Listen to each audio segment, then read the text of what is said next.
The spark of the Hall of Pain character, 2011, was when you went out to the ring. Sin Cara was supposed to come out and join you for a match, and he wasn't there. It was a rib. It was a prank. At what point during you standing in the ring, looking very angry, by the way, at what point did you realize he's not coming out? They ribbed me. When I looked at Scott Armstrong and he said, "It's not me." And he had fear in his eyes. And you can smell fear and you can see it. And he was deadly afraid. And I asked for the microphone and I started talking and they turned the microphone off. Mm. And I said, okay, I get it. And like, that was one of the maddest times. That was the maddest that I'd ever been at that point. And I'm just glad that they had, got in the limo and drove off, because the conversation that we're having right now may not have happened, because I'd have whooped all their ass. And I don't know if I could have controlled myself as mad as I was back then.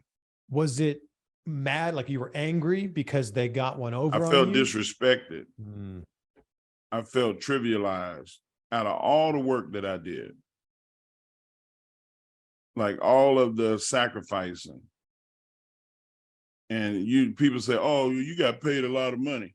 You know what, man? I didn't get paid enough money to dummy down my pride and my respect as a man.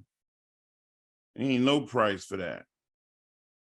And when that happened, I felt like, okay, I'm expendable. I'm useless to them.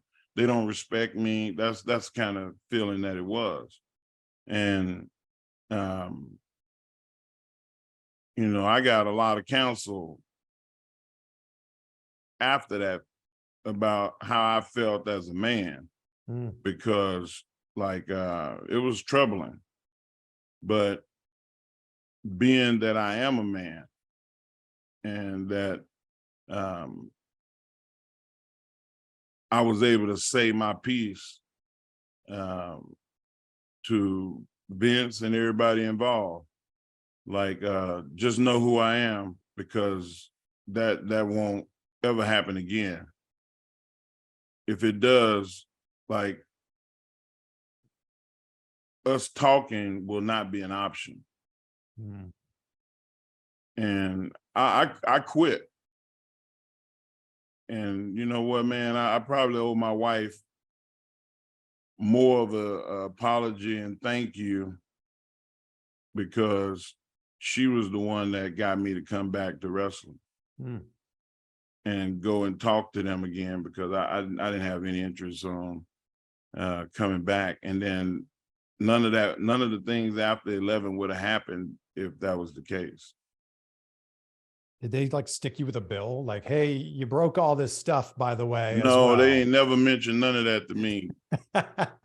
I'm glad they didn't, because part 2 of my killing spree would have started. What was the purpose behind this prank?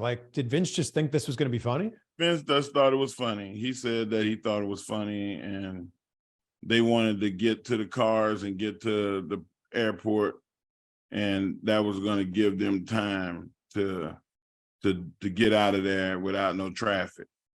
Not thinking, how's Mark going to feel after this? Yeah. I don't know what the hell they was thinking. I felt bad for Scott Armstrong. I felt bad for Tony Chimmel. You could hear he doesn't know what to say. Thank you everyone for coming. And you just look like every second that ticks by, you just got angrier and angrier, it looked like. Yeah, it was bad. But look what spawned out of it. And that's what's so interesting about life, is you never know what, is going to happen from something that occurs in your life. Yeah. I mean, I never wanted to be portrayed as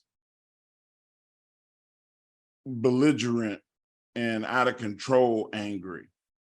And I'd be damned if what made me at the end was that guy.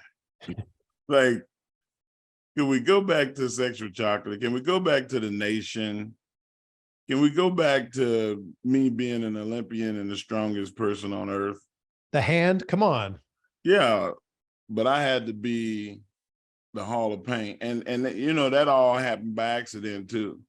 I said all these suckers are trying to spend their life trying to get into the Hall of Fame. I'm gonna introduce every last one of them to the Hall of Pain. That's just the shit that came to my brain.